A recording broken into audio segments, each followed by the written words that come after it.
Hey guys, KB Miller here. Welcome to Self-Publishing 101. This week we are talking about print book formatting, and we are going to use CreateSpace for the template that we're using today because that's what I've worked with and I'm really comfortable with it. So you're going to notice under this video blog that there are screen caps and there are descriptions underneath. So if you have any issues, you should be able to walk through this. Relatively simple.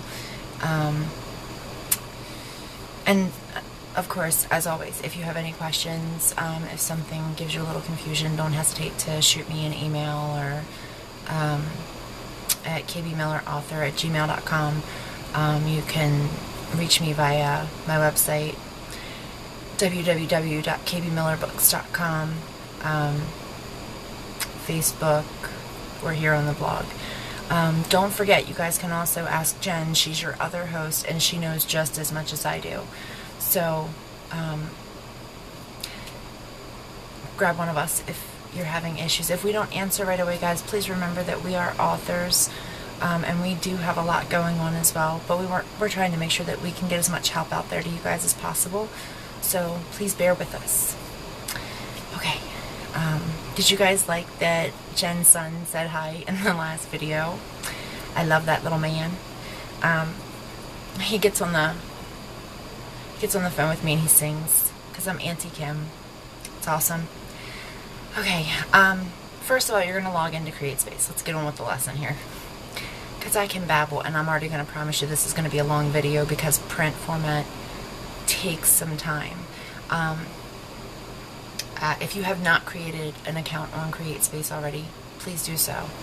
Another thing I'll let you know right now before we go any further, if you're not comfortable with the last lesson that we did, that I did, which was about formatting for ebook for KDP, if you want to format on here for CreateSpace, it has the option for you to publish through KDP on CreateSpace. So you do have that option.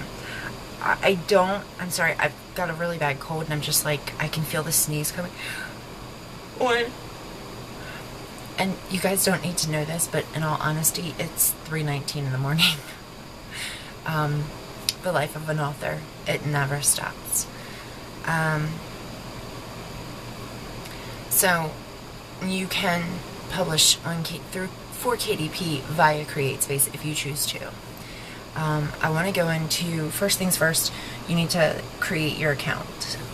When you do that, it's going to ask you for your checking information because CreateSpace does not accept PayPal. You have to give either a debit or credit card bank account information for this to work. So just so we're clear on that up front. Now, I'm going to give you my honest opinion.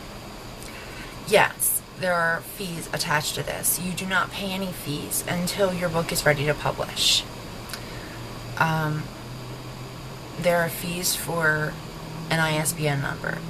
Now, that being said, most indie authors, when you self-publish your book, and always fingers crossed, if you get picked up by a big 6 publisher, they're not going to be able to use your ISBN number anyway.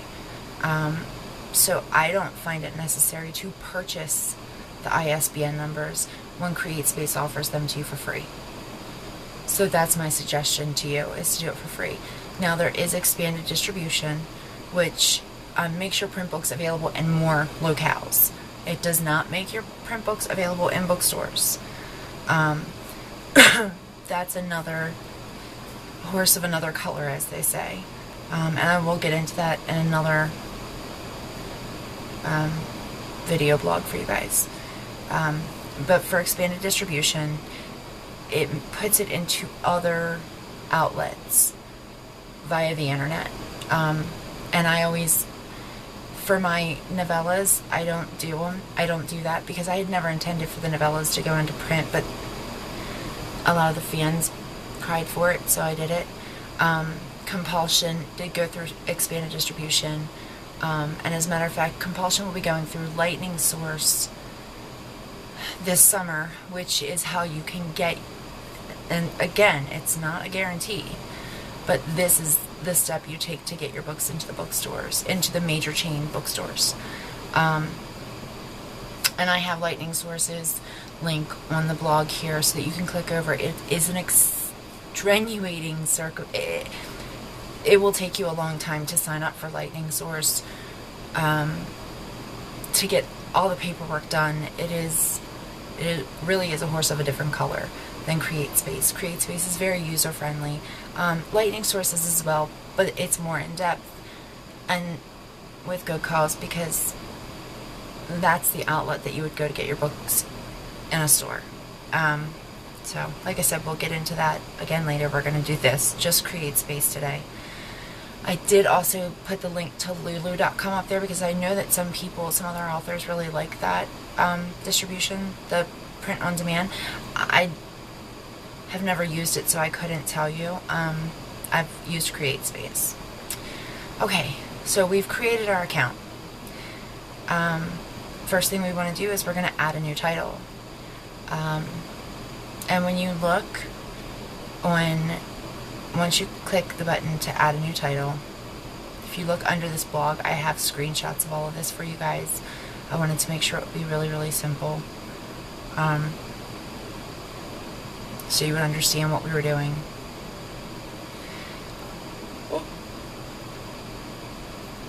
I probably should edit that yawn out, but you guys are really getting me the way I really am.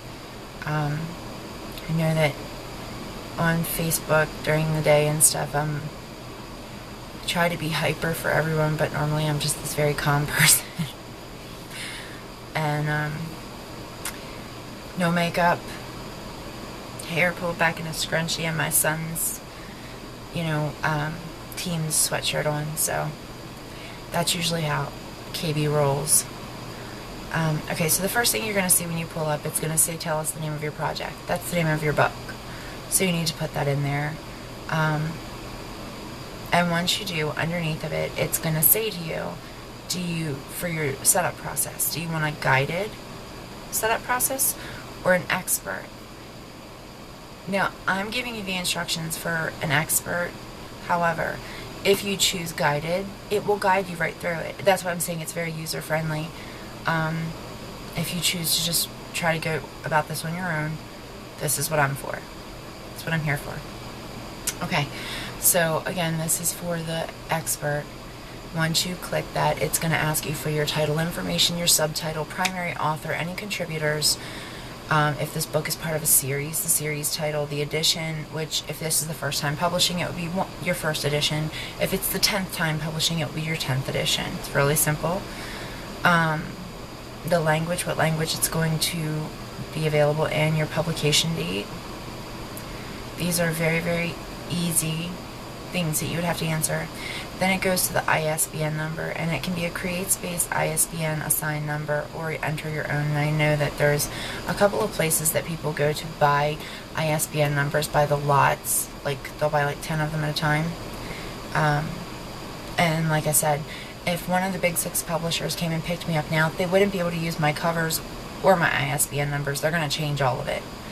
So that money is well spent, or better spent, on marketing someplace else. So that's just my 2 cents. Okay, so we went through the ISBN. Now it's going to say physical properties on here. It's going to be the next thing you're going to get to, which is going to be the interior of your book. First of all, you're going to choose whether or not it's going to be black and white or full color. Of course, we write books, they're black and white. You're going to choose the paper color, white or cream. This is completely up to you. I like mine cream, so I always do cream. And then right next to that, it's going to say trim size. You need to pick your trim size. The trim size would be a 6, let's say a 6 by 9. 9 inches tall, 6 inches wide. Once you pick your trim size, they have the templates for you. Now they have an blank template, and then they have a formatted template. I like the formatted templates, and I'll tell you why. you're going to see I think it's the first 2 pages that I screenshot of the CreateSpace formatted template for you guys. They literally have it set up already. It'll say, title, and you just replace that with your title. Author. You're going to see that it actually says, like, for the chapter 1, it'll say, it goes, like, across, like, 10 pages or something. Insert chapter 1 text here. And you just cut that out, paste in yours. Now, I will tell you a quick thing. I did not like working with the blank document. It was harder for me because I couldn't figure out how to get the numbers to go. And I tried everything, and I'm pretty good with a computer. I'm pretty good with Word, and it was a little difficult for me. So I like the formatted templates. What took me a little bit of time to understand is that on the formatted templates, they only give you enough format for 10 chapters. And I was worried out of my mind because I'm like, how the heck am I going to fix this? Once you're finished bringing over your first 9 chapters of your book, because you're going to bring them over one at a time, when you're done that, you're going to bring from chapter 10 on, you're just going to copy paste chapter 10 and all the way to the end. Don't copy paste your about the author, because there's a place for that at the end. But just copy the rest of your chapters and your epilogue and bring it over. And once you get it over, remember how we did the page break for the KDP for the Amazon formatting? Same thing here. At the end of chapter 10, the very last word, you're going to go into insert and click the page break, and that gives you the perfect page breaks on that. So it's really simple, guys. Okay. So once you decide, once you've downloaded the template and you've moved everything over to this new document, and it has the place in there for the acknowledgments, dedication, table of contents, about the author, all of those things. Once you're finished that and your file's ready to go, there's a place for interior where it says PDF interior, or crikey,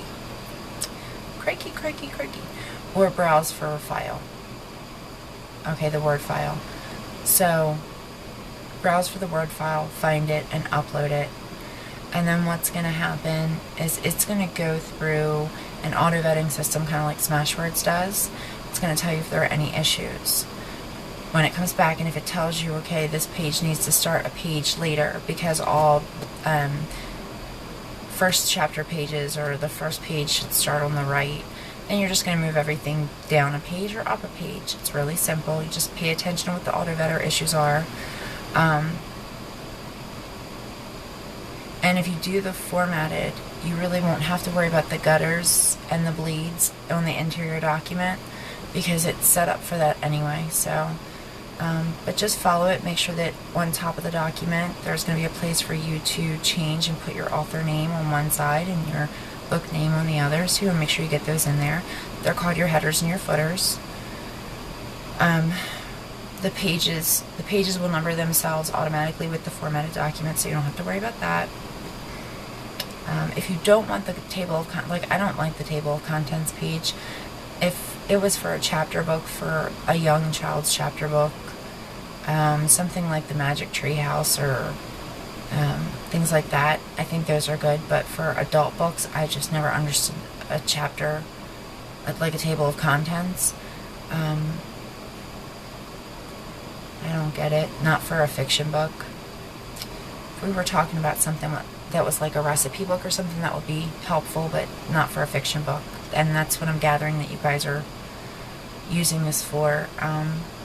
That's what we've received a lot of feedback from. We're from fiction writers, young adult writers, urban fantasy, horror, romance, new age romance.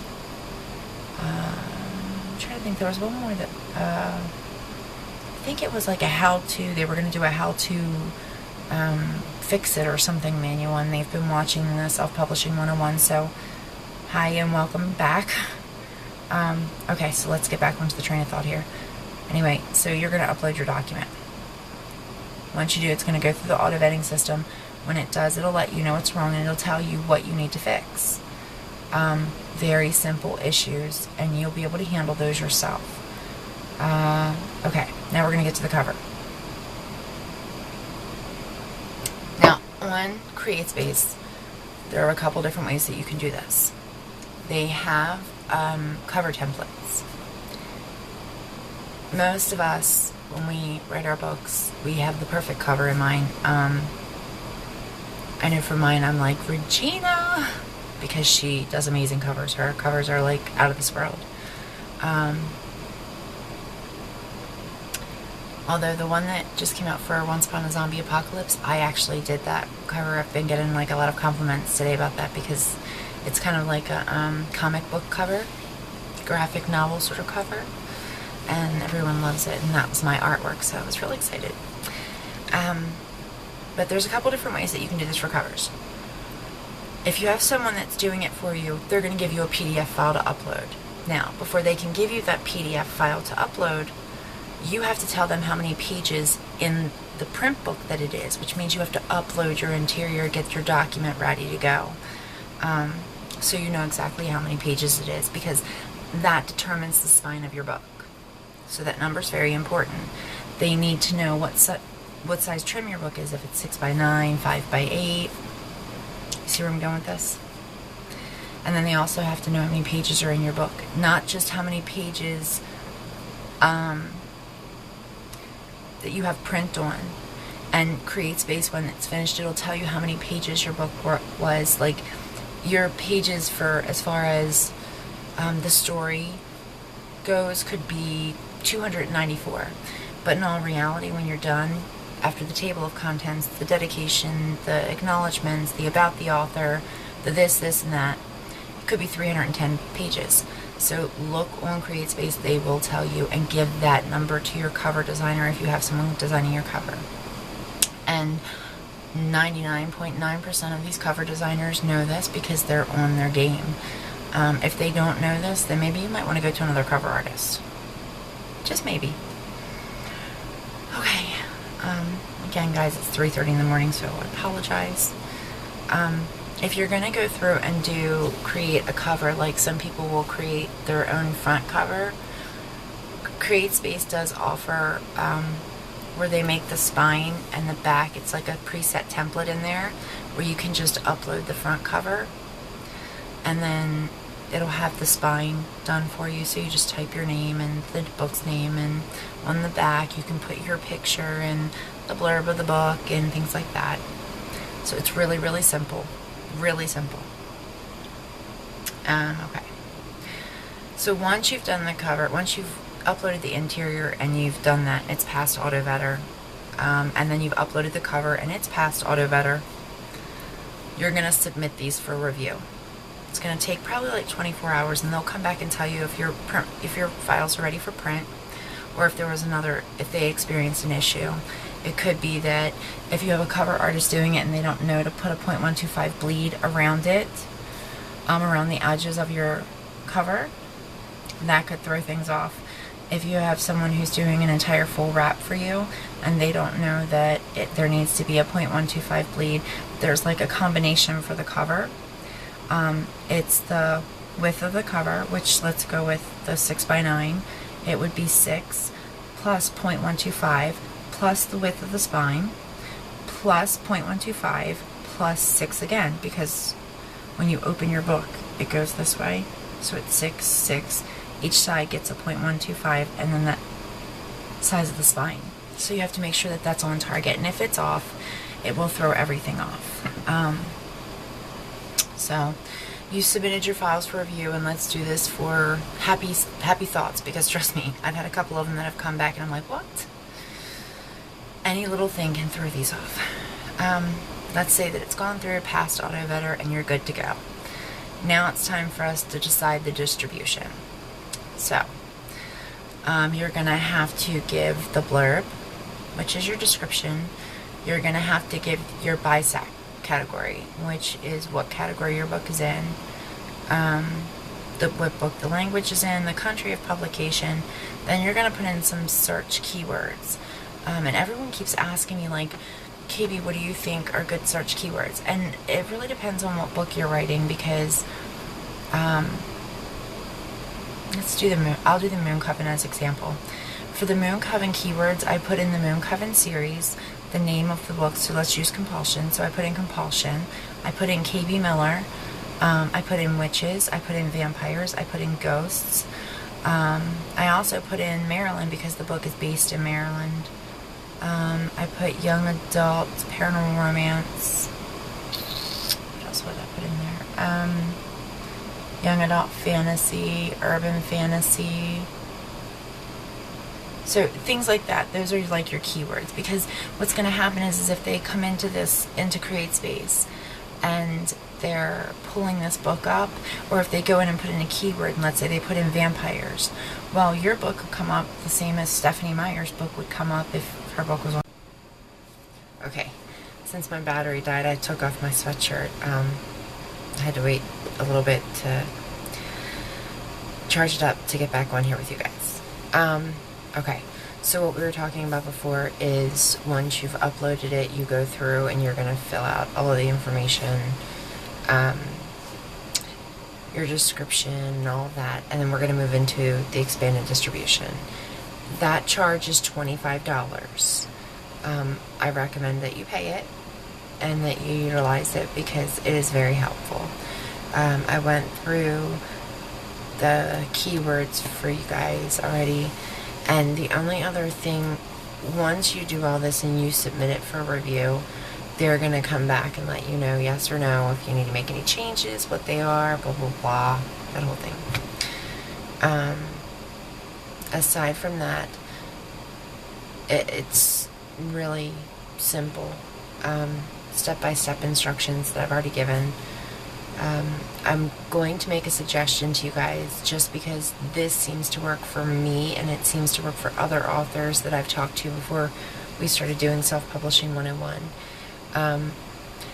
Once you're finished and it tells you that you can review your proof online or you can order proof copies, I suggest with all my heart, when you go to do this, just think, KB said do this. Order the proof copies, bring them back to your house, go through them, take a highlighter. I have like this huge massive thing over here of highlighters that I keep in my desk drawer, and I have all kinds of colors. And what I do is that I go through these. I go through my proof copy. Because when you're looking at something, even after you've had your beta readers, which Jen talked about last week, and she's going to be talking about editing next week. So once even though you've had your beta readers go through it, you've had your editor go through it, no one is infallible. So my suggestion is to order the proof copies, order 2. Someone that you really trust, your best friend, a reviewer online, someone who you trust, send them the other proof copy and let them go through it with the highlighter as well. Go through that because you may find a few flaws or a few errors, missed words, misspelled words, things that someone else didn't catch, and you'd be shocked at how quickly you will catch them when they're in a print book in your hand. So that's my last suggestion, my last tip. It's something that I highly recommend, and when I talk to authors all the time, in the course of a month, I will have spoken to, 30 to 40 authors online, and on the phone, and they always ask, what is your biggest tip for print? And that's it. Because when this goes out in print, you don't want it to have to go back out again. When you're doing ebooks, if someone comes to you and says, oh my gosh, I found like this huge major flaw, you left out a word, or there was a misspelled word or something like that, as indie authors, if that's brought to our attention, we're the first ones to go back and correct it and fix it, because we do utilize our beta readers and we do utilize our editors. But if there is an error, we want to go back and fix it. And for ebook, it's so super easy. You're literally just going to go back into the document, fix it, re-upload it, and you're good to go. when it comes to print book and you've got these prints out there, you don't want to have to keep taking it down and fixing it and putting it back up. It's just not cool. So that's my suggestion and tip. The pictures that are underneath of this vlog, I put minor descriptions with them, just basically telling you what they were so you could see, because everything I've explained to you just now in the past 25 minutes, I know it seems like a lot, but it's really not. And a lot of the stuff that I went over with you was basically formatting, because it was also setting up your account for CreateSpace and how to get it up there. Because a lot of people have questions, they don't understand where this or that goes. So like I said, if you have a question, leave it underneath of here, leave it on Jen's blog, email one of us. If we don't get back to you right away, please understand that we're just as busy. We're wives, we're mothers, and we're full-time authors. And like right now, it started off, it was like 3 or 4 to do this, and the battery died, and it's like 5:30 now that I'm trying to finish it.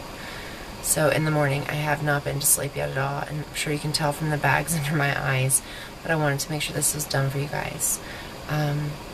Now, like I said, next week you're going to have Jen, and she's going to be going over editors with you, what to look for, what editors should offer you, what's a normal price range for an editor, and where to find some great editors, because we know lots and lots. My personal editor is Melissa Ringstead with There For You editing and reviews. So she's amazing. I know that I can't remember Jen's editor's last name. It's Mitchie somebody, but she has a company website and everything. So no, Jen will put that up. But make sure you tune in next week for Jen. And my next week, I'm doing covers, sorry. We'll be talking covers for my next week, which is 2 weeks from now. So until then, I hope that you guys all have, a great time. I hope that there are many releases. I wish everybody the best of success. And I wanted to do a special shout out this week, at the end of this, for a fan and author who did a video blog herself about this, about Self-Publishing 101 and how helpful it was to her. And she just took our breath away, Jen and I both. Wynne Charles, she wrote the book I Win. She is an author, a wonderful woman who lives every day a normal life, even though she has cerebral palsy. So make sure you check her out. Her link's underneath of here, and you'll see her all over my page. Okay, if you have any questions, let us know. But until next time, twitchy witchy kisses, guys, and I will see you in 2 weeks.